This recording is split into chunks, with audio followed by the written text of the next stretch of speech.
Hey there, fellow comic fans. As always, I'm Scott Harris King, and today we're just counting down the final hours rather, the final hour of my new romance comic, Geek Love #1. It's been live on Kickstarter for the last week and a half. It's been an interesting last day or so on this campaign. A lot of fluctuations here in the last day.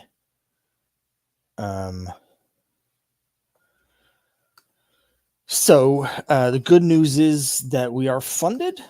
Right now, our funding goal is 1,500. Right now, we're at 1,525.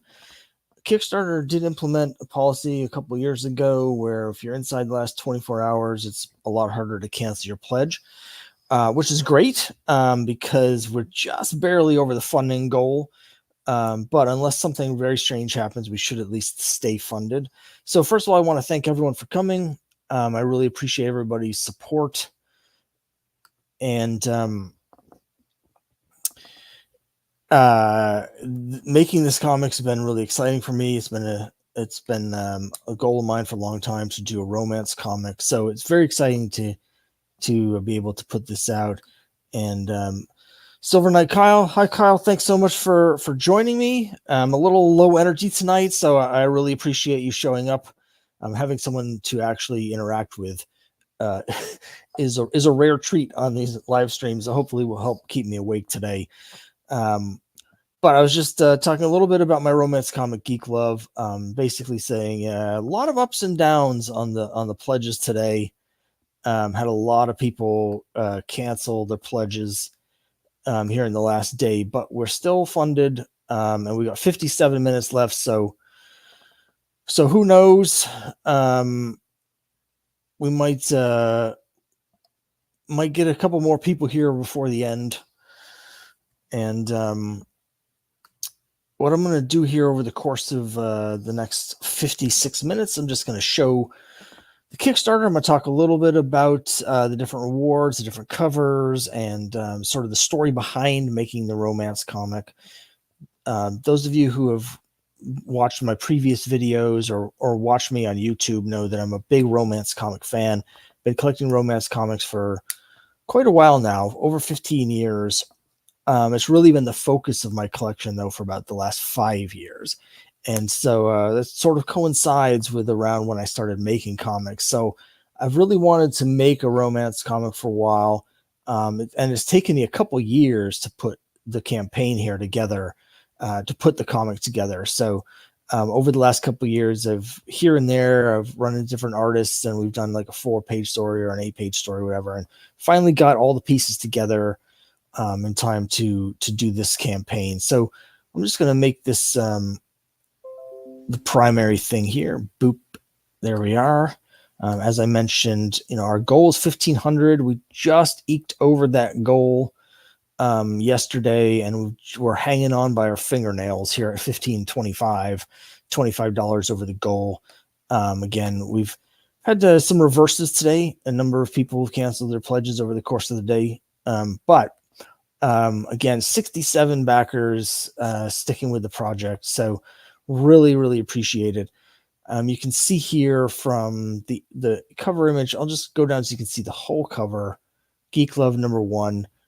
Basically what I'm doing with this comic is I'm trying to do a classic style romance comic, like you would get back in the 50s or 60s, except for with modern sensibilities. All the stories have sort of a geeky, nerdy sort of twist to them. There's stories about cosplayers here, which of course is the main story, cosplayers in love. And we've got a story about a wizard who falls in love with a beatnik in 1958. We have a story about a D&D story about a player who falls in love with their dungeon master. And some of you will we'll show a little preview of that in a minute, because it's sort of an inside joke for hardcore D&D comic fans. And then we've got another one about the funicular. So a lot of stories, also a lot of stories, romance stories that are kind of very personal. This comic sort of came about in a roundabout way, Geek Love was actually the name of like a fake comic that I draw every year on the Valentine's Day cards for my wife. And so after doing this ever since we first started dating, we've got a number of like 7 years worth of cards. And then this year, instead of drawing the card, what I've done here is we're going to make it into a real comic. So really excited to be able to do that. I know my wife's excited for it, and so I really appreciate everyone's support to help that sort of happen. So I'm really looking forward to getting it printed and being able to give my wife a copy of the comic that I made. And the stories are also kind of inspired by certain things in our life. I mean, the first Geek Love Valentine's Day card was about our third date, which was to a science fiction convention that we cosplayed at. And so there's a cosplay element on all of the covers that I hand drew. So that was sort of one of the inspirations for doing this story about cosplayers and cosplaying, was that you can see, though, that I've also had a lot of fun with using public domain Golden Age characters. Since I can't, legally, I can't like have the character be dressed as Wonder Woman on the cover, or use Spider-Man on the cover or anything like that. So I decided to use Golden Age public domain characters. So like here on the cover, there's a whole bunch that I've fit in here on the cover. We've got the Black Terror, who is probably one of the most recognizable Golden Age characters. In the background, we have the Golden Age Black Cat. This is War Nurse, and the story is about a girl whose favorite character is War Nurse. She's kind of my stand-in for Wonder Woman. But I've put a bunch of others in the background, like this person sitting here on the right side on the cover, looking at their phone, is wearing a Golden Age Moon Girl costume. And then we've got, of course, Crime Buster. There's I just blanked on her name. I was gonna say Lightning Lass, but I think she's called Lightning Girl. We've got Lady Luck here, and Captain Battle, and a few others that I've put in the background sort of as Easter eggs for myself, but also for other Golden Age fans. And I've tried to do that with all of my variant covers as well, as a sort of like paying tribute to the romance stuff that I love. And one of my favorite series is the ACG title, My Romantic Adventures, which ended in 1964 with issue 138. So I did this cover. It's of My Romantic Adventures number 139 to sort of bring back the logo, which I love, the numbering, and just sort of pay tribute to that series and all the sort of classic romance comics that I love from the 60s. And this cover I drew. Colors are by colors by the name of Adriel Dalla Vecchia, who has done colors for me on a bunch of different covers over the last couple of years. So he's really sort of captured the vibe that I wanted here, where it's sort of people with two worlds. We've got a wizard and a beatnik, and they sort of represent night and day and light and shadow, and etc. So I had a lot of fun doing that cover. We also did this homage to, of course, the classic J. Scott Pike cover for Young Romance 150, but this is our D&D twist on it, where this poor gamer has had the terrible tragedy of just rolling a 1, and she's shedding a tear because she knows that means it's the end. The end. So I really enjoyed that. This has proven to be probably the most popular of the covers. It is more expensive. I'm only printing 50 of these, so it's a very limited edition. But that's the one that everyone seems to really like the most. And then finally, I did this cover here, Love 2024, which is sort of a psychedelic cover, which is basically my homage. It's not a direct homage, but it's heavily inspired by Charlie Armentano's cover for DC Supergiant 21, also known as Love 1971.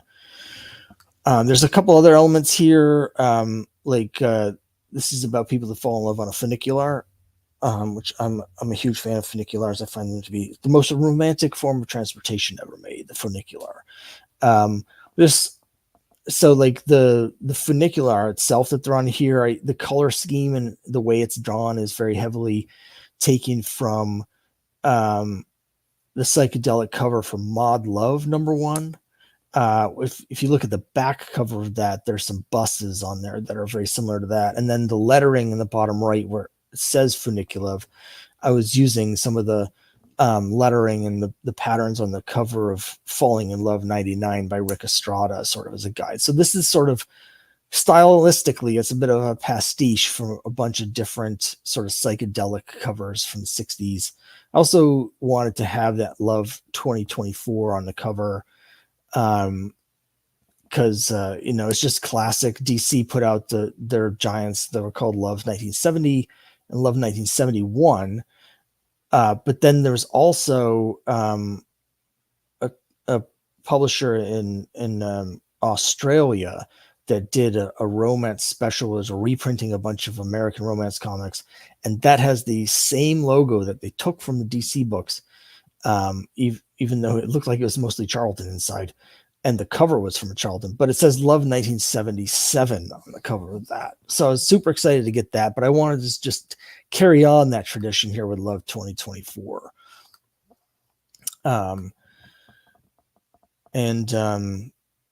So here's just a quick sneak preview. Now, this first story about the wizard and the beatnik, the artist is Lisa Wynn.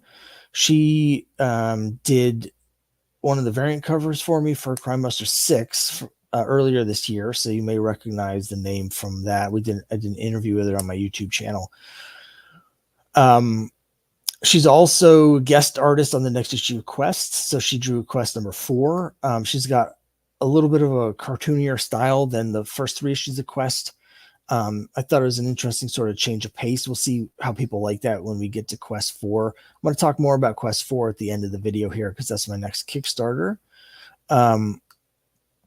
But I thought her art was really, really well suited for this sort of romantic style. This story also, our wizard in the story is a character from Crime Busters, and he and his boyfriend here met in had sort of a meet cute in the backup story for Crime Busters 4. So for people that have read Crime Busters and were interested in to find out what happened with Stu after that, since he hasn't appeared in the last couple issues, following up on it here, there's Crime Busters is just really densely packed with plot, and with Stu being a supporting character, I just didn't have the room in the pages of Crime Busters to continue that story there, so I've decided to bring it over here. And then we've got some great artwork from an artist by the name of Cherishell, who is in Italy, and the colors are by Shane Kui, who does the flats for a lot of my books. In this case, Cherishell had done a lot of shading, using a lot of like the sort of digital art version of like a Zipatone. So this is a little unusual, where I didn't actually do any shading on this. I thought it looked really good just adding the flats, and Cherishell really kind of had done all of the shading necessary. There's no dialogue in this. There's just a couple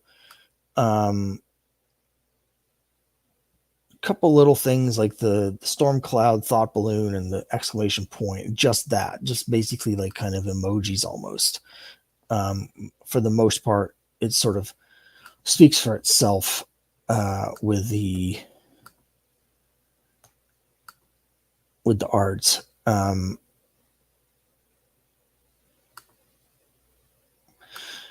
And then we have the third story. This is the cosplay story, which I'm really excited by. This is drawn by Mac Radwanski, who does the art for Crime Busters.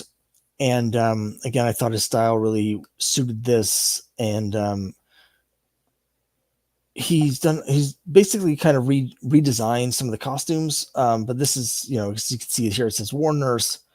And the story is about a girl who idolizes War Nurse and wishes that she was, as strong and confident. And she sort of learns how to be confident by cosplaying as War Nurse. And so her friend here is into cosplay, and is like, I know what you need in order to bring out some of that confidence. And so she invites her over, and you can see that Mac's also done sort of a modernization of the Black Cat costume. So she's cosplaying as the Golden Age Black Cat. Mac's version of the costume definitely has a lot of a sort of a Nightwing vibe to it, but actually I think it looks pretty cool. So yeah, I mean, there's a lot more for those stories. I just had a little preview of each of them. And then here's the D&D romance story is only 2 pages, but it's done basically as sort of a parody of the Dark Dungeons Chick Tract. As you can see, I'm calling it Dark Dungeons of Forbidden Love. And then it's going to be black and white, and I'm doing all the panels so they look like pages from the Chick Tract. Including, like, I've tried to match the terrible lettering font as much as I can, and I'm trying to make it as close as I can. So it's still going to be, an earnest romance story, but for people who are familiar with the Chick Tract, I think there's going to be a second level you can read it at that hopefully will find very funny, particularly because it's about 2 women who fall in love. So hopefully that makes Jack Chick just spin in his grave even more. So I'm enjoying that. It's just, as always, I try and put basically I'm making this for myself, which, not to get into the weeds about like the making of the comics, at some point I need to kind of do like a 5th anniversary video, just sort of talking about how the business of comics has changed and where I am at 5 years into doing this. But I'll say that, like, this is one where I knew my audience wasn't necessarily clamoring for a romance comic, but I really wanted to do it for personal reasons. So I found it very, very fulfilling creatively, and I'm really excited to do it and to have a romance comic, and for all the reasons I talked about. But I'm losing my shirt on this one. So I really appreciate everybody's support. Like, I don't take anybody's support, the money people are pledging, I don't take any of that for granted, because I know money's tight, but in this case, yeah, I'm going to take a real bath on this in order to bring it into the world. But you know what? Sometimes it's worth it, because it's just, you have a passion for it, and at the end of the day, you can't take the money with you. So we'll have this comic that hopefully people will like, and will endure for a while. But that's sort of the preview of the comic. We got some rewards. There's some sets of all the covers. I've got a couple different reward tiers where you can catch up on everything I've done over the last 5 years, which is 6 issues of Crime Busters, 2 issues of Cthulhu vs. Uncle Sam, 3 issues of Quest. You get Geek Love #1, and I've got just a few copies left of the Crime Buster 80th anniversary special 100-page giant. And so I have a special deal where you can get the regular cover of all of those things for one low price. And if you do digitally, you can get the digital versions. I have a different reward if you want the digital version, which is cheaper for the whole set of everything I've done. And I'm doing the usual stuff I'm doing for add-ons, like the sketch cards for $5 each. And in this case, I've also got the new anniversary cover. Every comic I'm putting out this year, and probably next year, because it's taking so long to get everything out. But to celebrate 5 years of doing this, all of my comics for this year, next year, are going to have these special 5th anniversary covers that look like the Marvel 25th anniversary covers from 1986. And so those are available as add-ons. And so, we've got a few people that are collecting the whole set. So anybody that wants to get the whole set, we've got the new one available for that. So that's, again, a lot of fun for me. I was, in 1986, I had only been collecting comics for a year and a half or so, and I was 13 when these came out. So it's sort of a perfect sort of formative era for me. Those those Marvel 25th anniversary covers. So I have a lot of nostalgia for those. And of course, I've done it with all the characters from my comics around the border. Again, it's something really fun. And now that I've got a couple of them printed, once you start seeing several of them together, it really starts getting cool. It's almost like individually they're cool, but what they're really cool is when you have them all together. So I'm really excited to get more of those out. I mentioned I'm a big fan of the funiculars. I find them very romantic. Here's my wife and I in a funicular in Quebec City in 2016. Anytime we travel anywhere in the world, if there's a funicular on our travels, we have to go on the funicular. So I've been on a number of funiculars, but not nearly enough because I just love funiculars. So that was the origin of the funicular story. So that's it. That's Geek Love. It's 28 pages, full color, basically 27 pages of story. There'll be a text page about romance comics. And so, I think everybody's, you're getting your money's worth, I think. I'm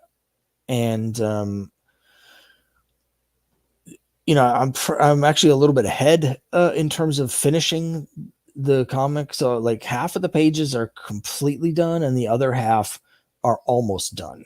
So I just have to add a little bit of shading, like lighting effects to about half the pages and finish the lettering on them. And then the whole thing will be done. So I'm really hoping, I can't promise anything, but my hope is that, so after the Kickstarter ends, it takes 2 weeks for Kickstarter to send me the money. Because I'm ending so late on a Friday, it'll be the Monday. So basically it'll be 17 days from now before I get the money. So, which is when I'll send, I don't want to can't send it to the printer until I have the money to pay for it. So I'm hoping to have the comic completely done by then. So that as soon as I get the money from Kickstarter, I'll be able to send the digital awards out to everybody and order from the printer immediately. Now, I'm not 100% sure that it's going to happen. I haven't been feeling that great recently. So health concerns could always slow things down. But right now, I'm optimistic that I'll be able to get this out immediately. And so people, won't really have to wait at all for this one. And if I'm able to do that, then the sooner I can get this out, then the sooner we'll get on to the next comic, which is going to be quest number 4. I'm almost done. I just got quest 3 from the printer about a little over a week ago. And I've got 2/3 of them packed up. So I've only got 1/3 of the rewards left to pack.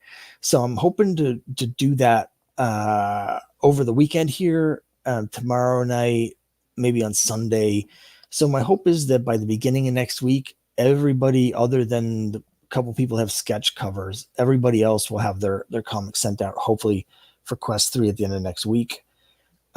So again, assuming that's the case and this gets sent out in a timely fashion to the printer, I'm hoping that by the end of next month, by the end of August, we'll be ready to launch quest number 4. In August 26 would be a really good launch date for me. So we'll see. We'll just have to see how it pans out, but that's my hope right now. It looks like we just got a new backer, so we're up to 68 backers. Someone pledged for the $6 digital tier, so thank you very much to whoever did that. I really, really appreciate it. I'd love to get to 70 backers in the next 35 minutes, just before the end of the campaign. It would just be nice to sort of hit that round number. While we're talking here, I'm going to do one last little bit of promotion on Facebook and stuff, because the people on Facebook are they're really a bunch of they're a bunch of children, really, because whenever you post that your campaign has 68 backers, everyone thinks it's hilariously funny. So I'm going to post that over on Facebook and see who wants to be number 69, because I've definitely had previous campaigns where I posted, hey, I've got 68 backers, who wants to be 69? And people will pledge just so they can say they were number 69. So I'm going to do that real quick here. I also want to say, anybody have any questions or comments or anything, please feel free. We've got 35 minutes left. I've just about run out of things to talk about, which is unfortunate because we're only halfway through this. But if anybody has anything you want to say or any questions about anything, it doesn't have to be Geek Love. It doesn't even have to be one of my comics. Anything at all, feel free to ask here, and I'll answer that for you.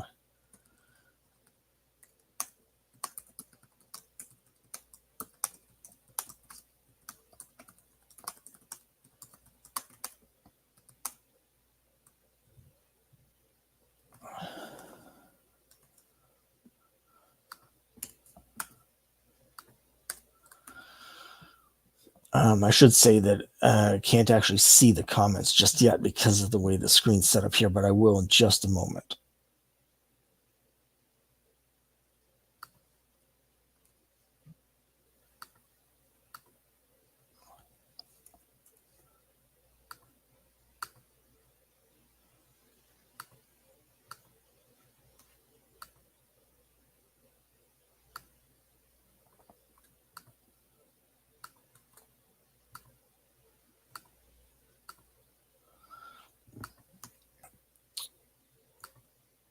Okay, Kyle says, thoughts on the Deadpool and Wolverine hype? I mean,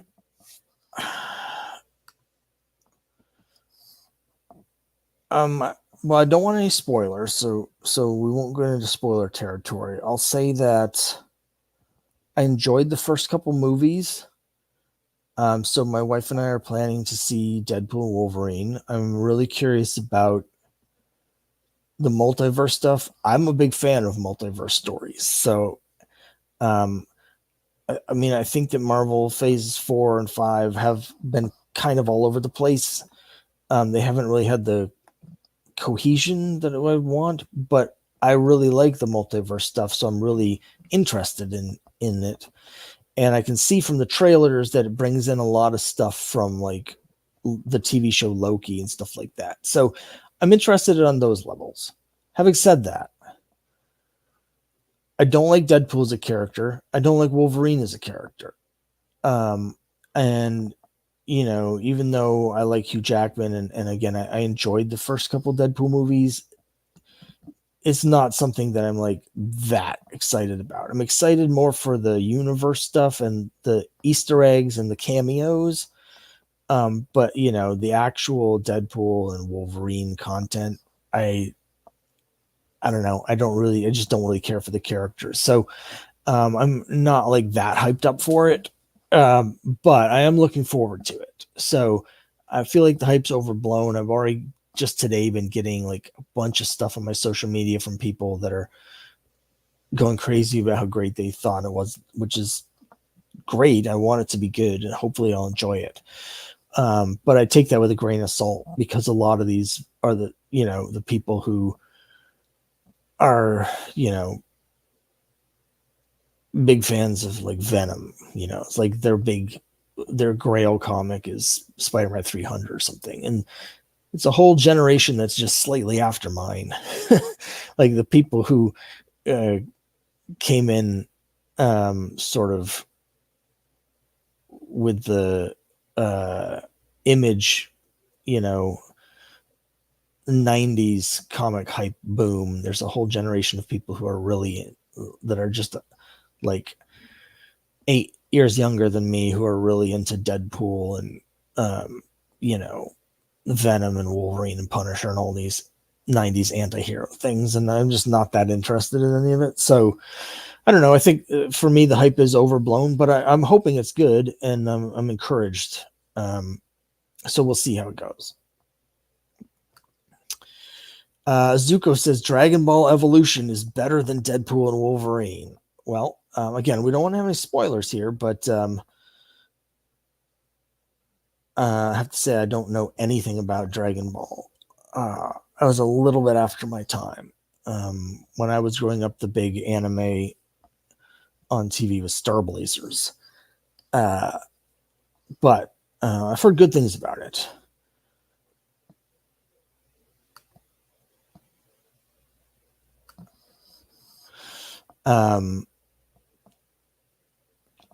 All right, well, we've already 10:30, so we're counting it down. We've only got 29 minutes left in the campaign.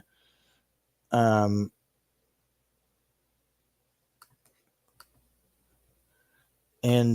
anyone else have any other comments, questions, concerns?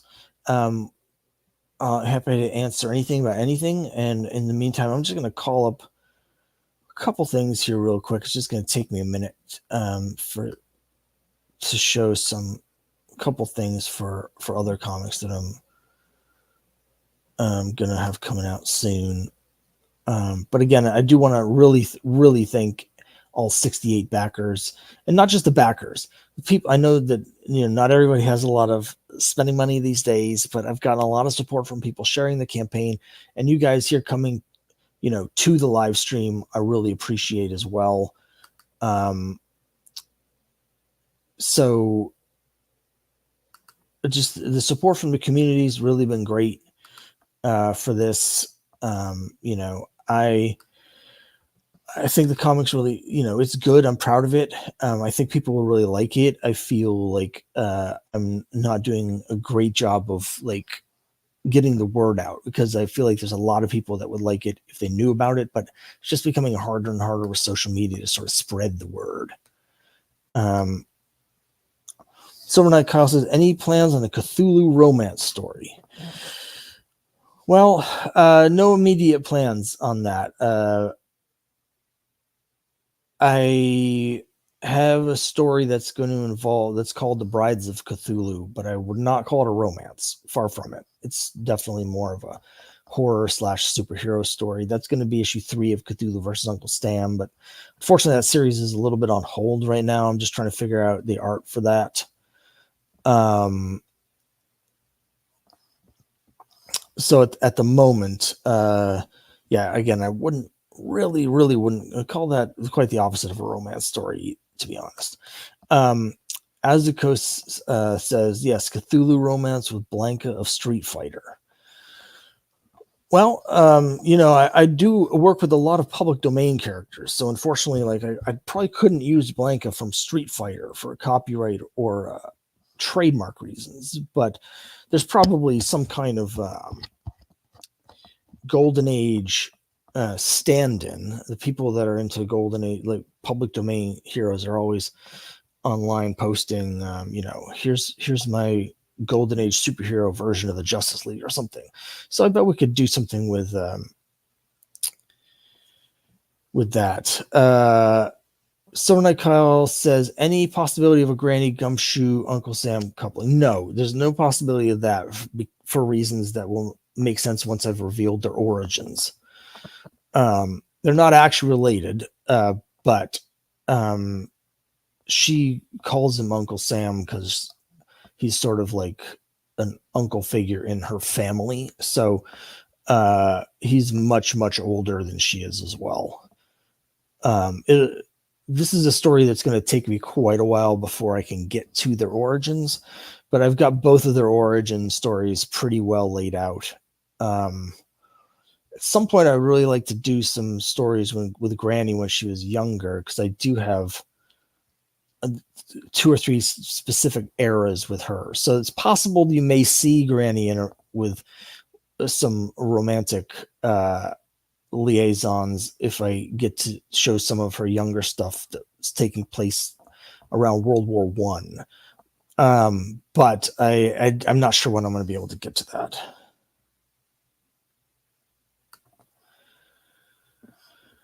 Azuko, what do you think if I say that I'm not a human, but I am Donkey Kong? So by that, I'm assuming you mean the donkey rather than Mario. Again, as someone who works in a lot of public domain, Donkey Kong is of course trademarked, but King Kong, some versions of that are sort of in the public domain. So also, I think I'm not sure about Mighty Joe Young. That came out later, but I think there's some copyright issues with that.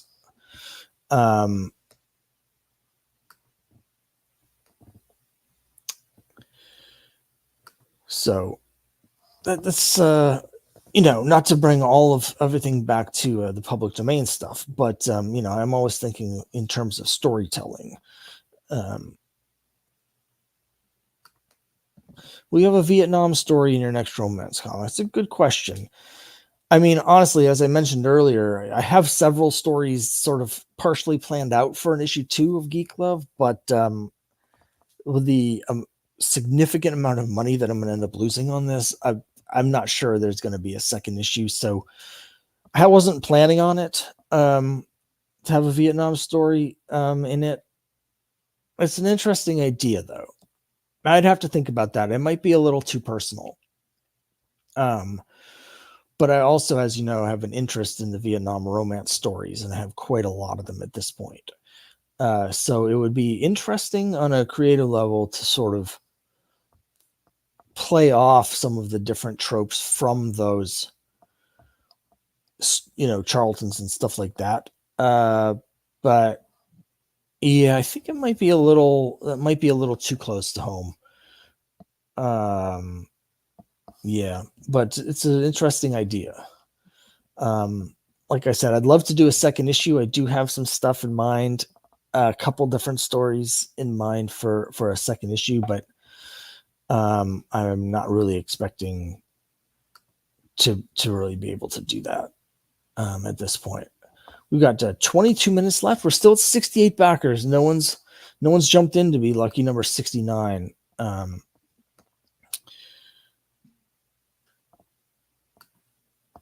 Would Chuck Chandler, Kyle says, would Chuck Chandler have been too old to be in Vietnam?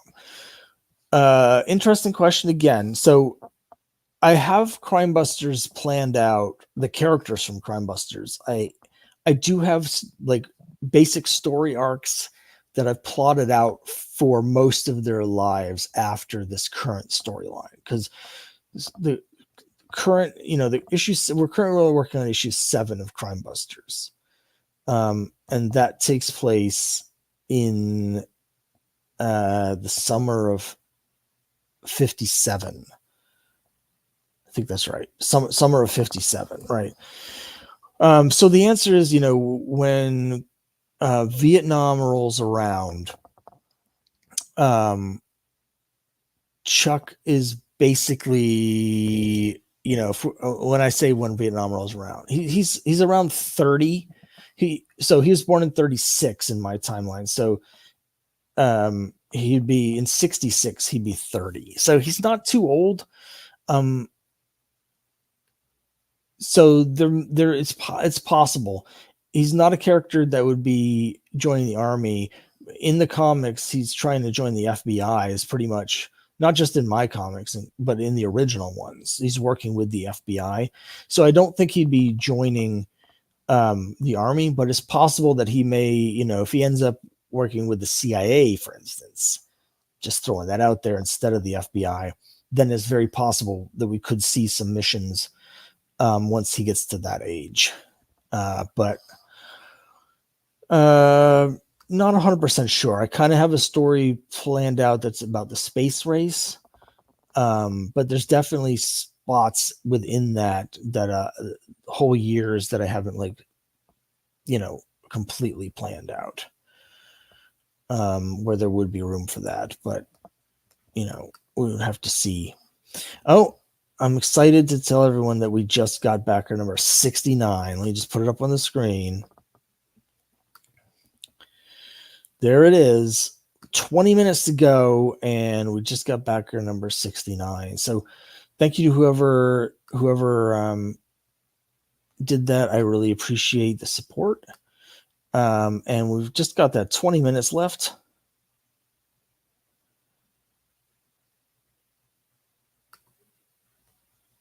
And thank you all for coming out. Yeah, we'll see. I mean, like, I would love to be able to draw faster and just publish these faster so I could get, this initial Crime Busters story arc that we're talking about, like the one that I'm currently, we're working on issue 7, but that's probably going to run 30 issues. So like it's going to be another 10 years before I get to the end of that.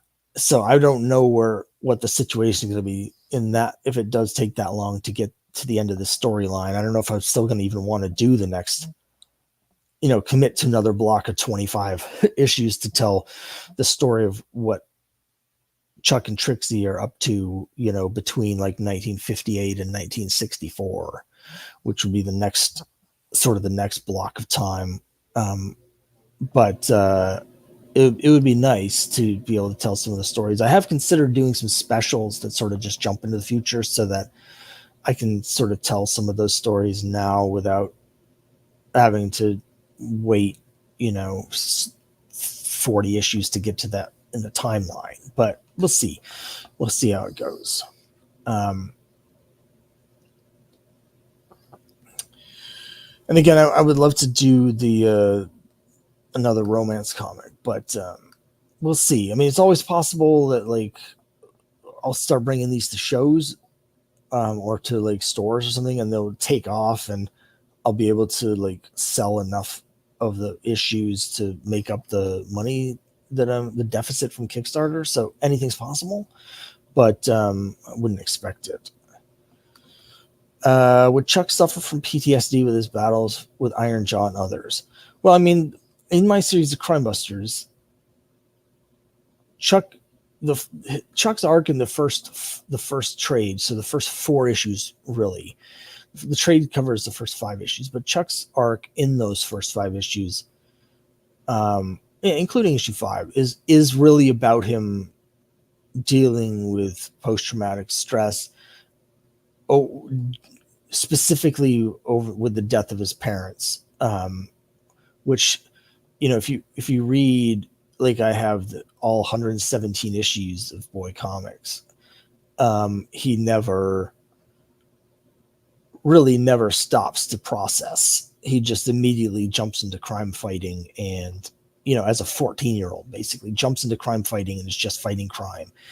And you see that when Iron Jaw returns, that Chuck sort of is unflappable, heroic Boy Scout guy, but the only times he gets flapped is when Iron Jaw comes around, and then he gets very obsessed with vengeance / justice on Iron Jaw and becomes very like single-minded obsession with taking down Iron Jaw. So like he's clearly like got a lot of stuff that he just is not dealing with. So that's what really his arc is in the first 5 issues of my series, is him sort of dealing with the death of his parents.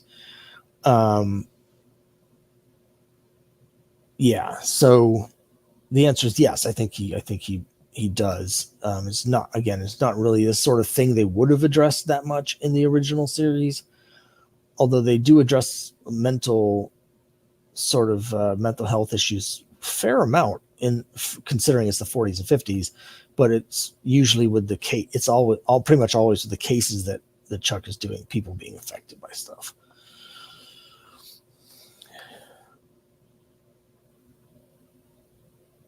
All right, I'm going to put this back on me for a minute. So we've got 16 minutes left. Again, anybody has any questions about anything at all,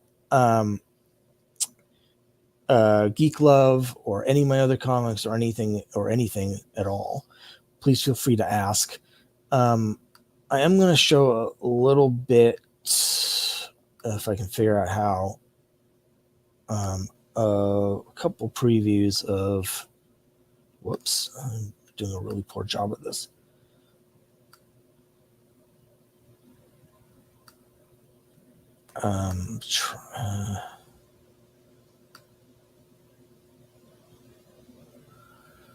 Okay.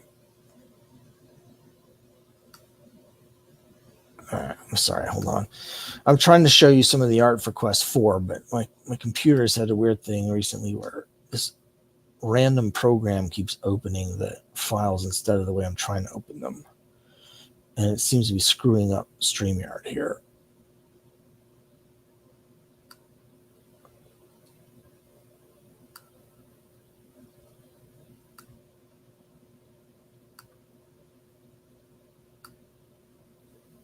Okay. So this is, hold on.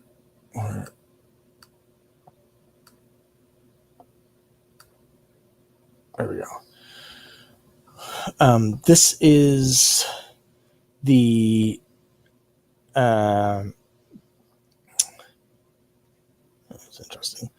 This is one of the variant covers for quest number 4.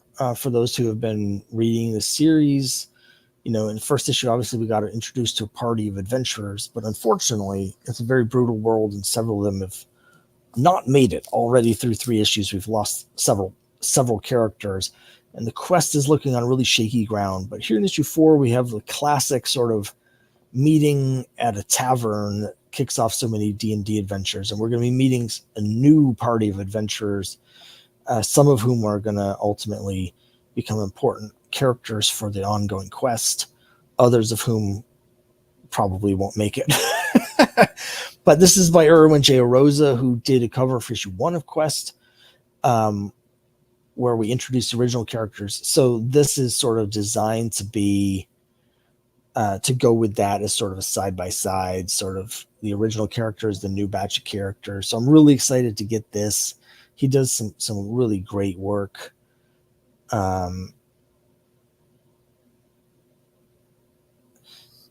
And one thing that's cool here is that, let me take that away, is that Erwin actually sent me 2 versions of the cover. One that with a blue coloring and one with a red coloring. So with the red, I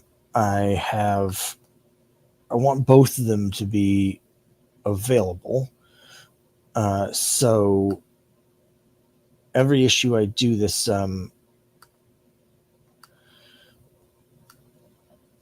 cover that's basically homaging the TSR Endless Quest series of books.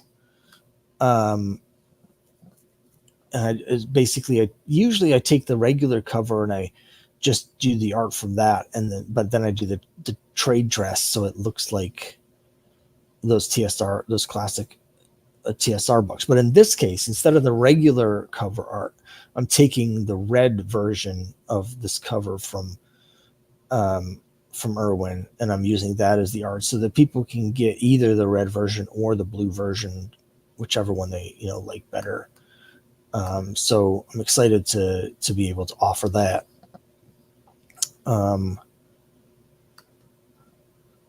Silver Knight Kyle says that's an amazing cover. I mean, Erwin's just really, really excellent. He's so good. So I'm really happy that he was able to come back and do another cover for me for this series. So, yeah. And like I said, one thing, I don't really see anyone else doing this, but I really like to have series of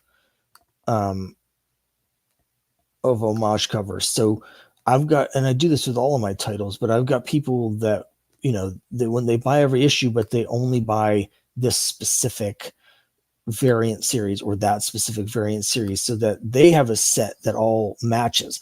One thing with the variant covers is a lot of them, like, they don't have the same trade dress. And so if you have, like, you could have a whole series with the variant covers and none of them like look like they're part of the same series. But I like to sort of do these homages where every issue I have the same like design or trade dress. So like here's the set of all 4 issues so far with the Endless Quest homage designs. And I have a number of people that when they buy Quest, they just get this version. So like I really enjoy doing these, and I like doing that sort of thing. And then similarly, I have a set of like Bronze Age variants as well. So let me see if I can show you that.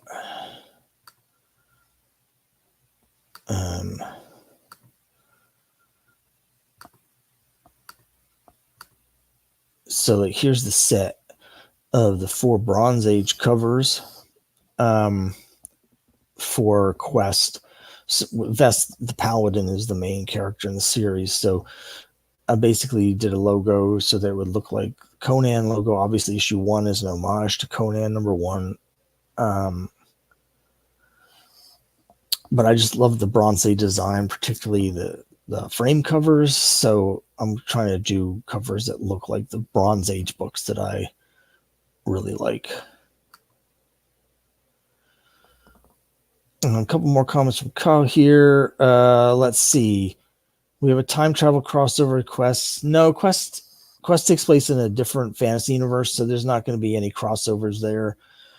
Obviously, Cthulhu versus Uncle Sam and Crime Busters take place in the same universe, so there's definitely going to be more with those characters. The characters from Cthulhu versus Uncle Sam are going to be more and more prominent in future issues of Crime Busters, but Quest is going to be a completely separate thing. Am I interested to see the Time Bandits remake? I don't know. I'm a little burnt out on Taika Waititi a little bit, gotta say. There's been he's starting to get a little bit of backlash, but just from overexposure, I think. I really like some of his stuff though, so I might like it.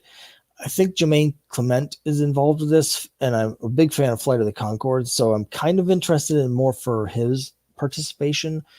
But I saw the original movie back in the 80s, and I haven't seen it since, and I don't really have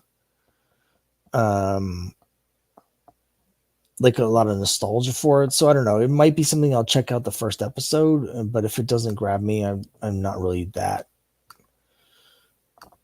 interested in it. So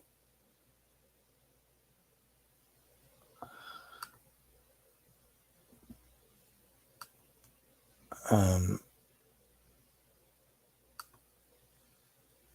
just show you a little bit more from Quest.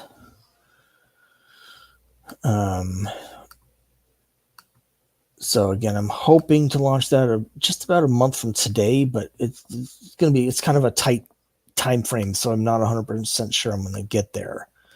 Particularly that I'm not sure I'm going to have enough time to promote it in that amount of time. But one thing that I have is, of course, the next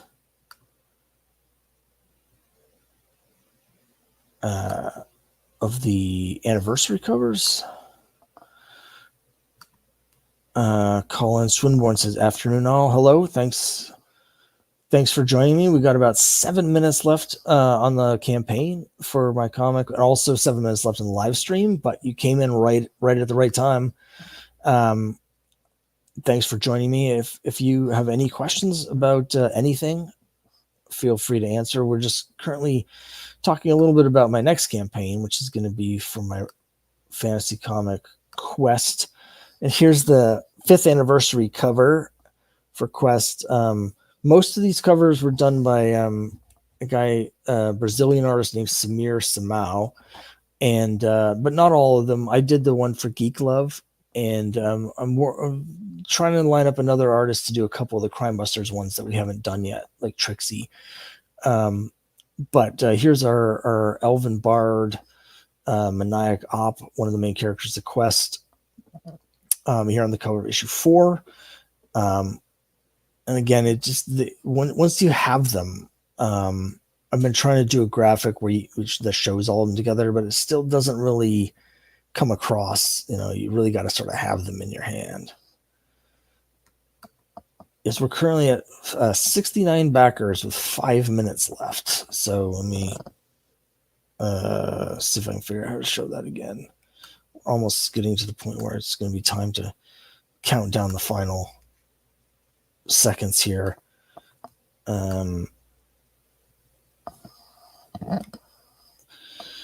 So Silver Knight Kyle says, are the wraparound characters individually drawn or cut and paste? They're cut and pasted. Yeah, I took them from different covers. In part, like, you know, the artist that I had been working with in the past, Jay Piscopo with Cthulhu versus Uncle Sam, I kind of wanted to have his art represented on the frame, since he did both of the issues of that. And so I'm not really commissioning new work with him. So I wanted, but I still wanted to be represented. So I used that cut and paste. The most of the other characters are drawn by me, with the exception of Vess, the paladin, was a guy named Carlos Herrera, who did a variant cover for me. I did draw the corner box was new, which is Chuck doing a fist in the air, which is sort of a tribute to the pose is taken from Steranko's cover for Captain America 111.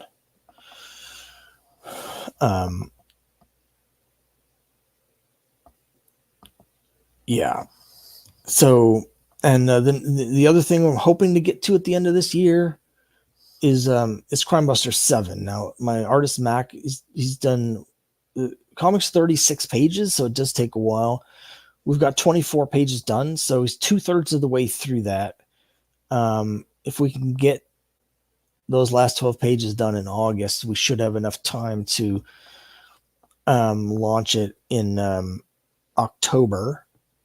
So mid-October would kind of be the perfect time frame, end right after Halloween. So that's what we'd kind of be looking at doing with Crime Buster 7, which would be perfect timing because Dracula is the bad guy. It's definitely sort of a different take on Dracula. But yeah, I've had a specific thing in mind.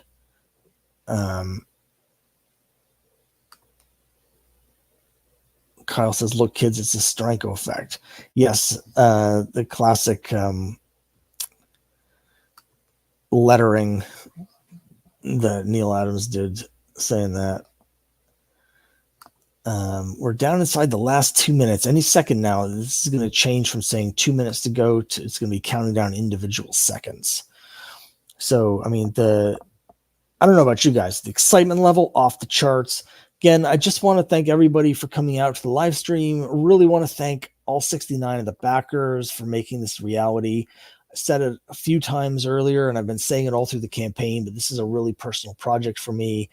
This comic began as a series of Valentine's Day cards for my wife.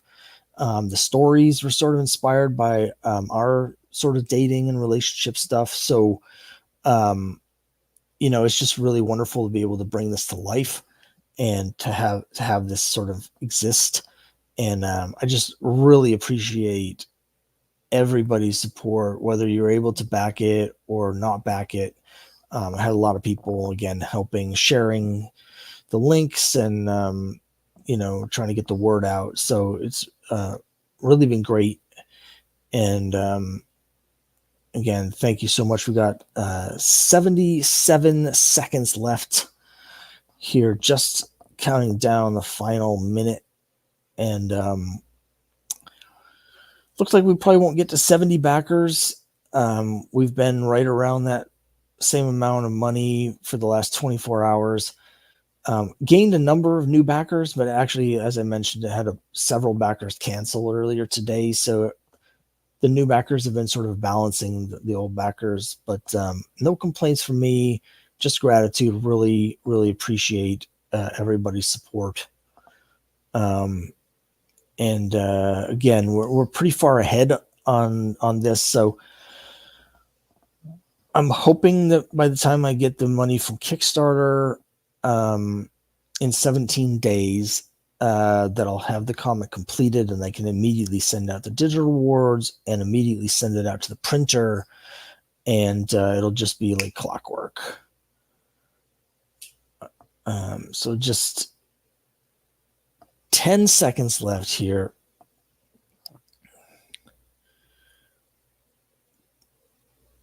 And in couple seconds, the fireworks will go off, and there they are. It's official.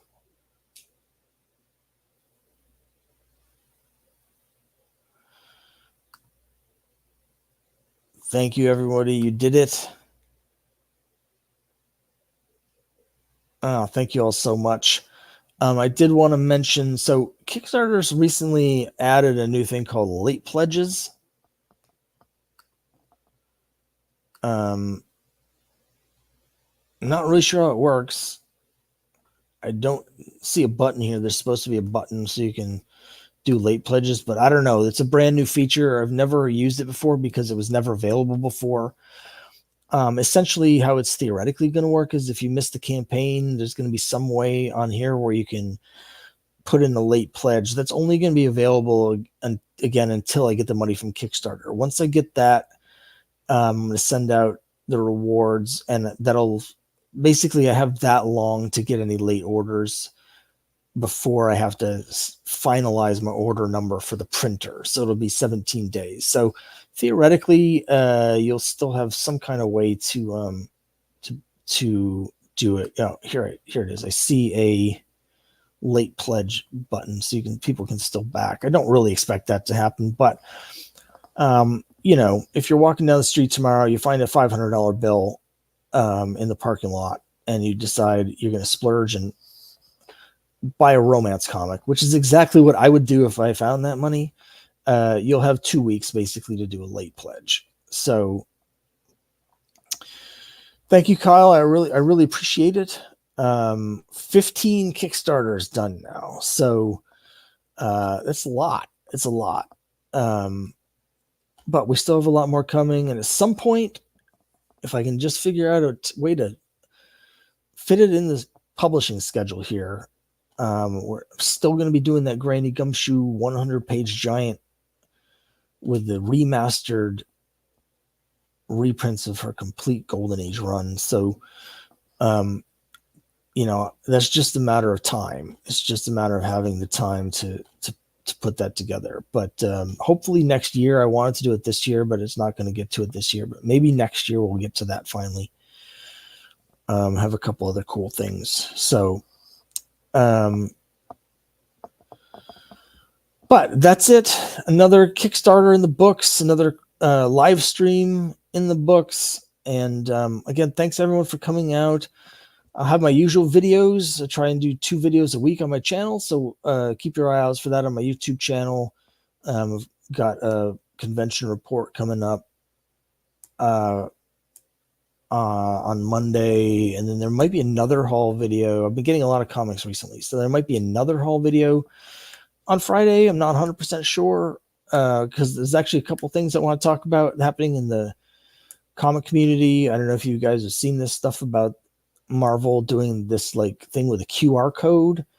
At the end of the comic, you have to scan a QR code to download a digital version of the bonus page or last page of the comic, because it's not being printed in the comic. I definitely have some thoughts about that. There's also the PSA who do the card grading have just announced that they're going to start grading comics and be a competitor to CGC. But some of the people they've announced that are going to be working with them are real head scratchers. So I'm going to have a video about that too, because very, very bizarre decisions going on right now. So we'll have some of those videos and talk about back issues and everything. So come by. And again, we'll have a new live stream about a month from now when we launch the next Kickstarter for Quest 4. But for now, I think that's it. Thanks, Kyle. Thank you, everyone else who came and watched. I really appreciate it. And I'll see you all next time. Thank you.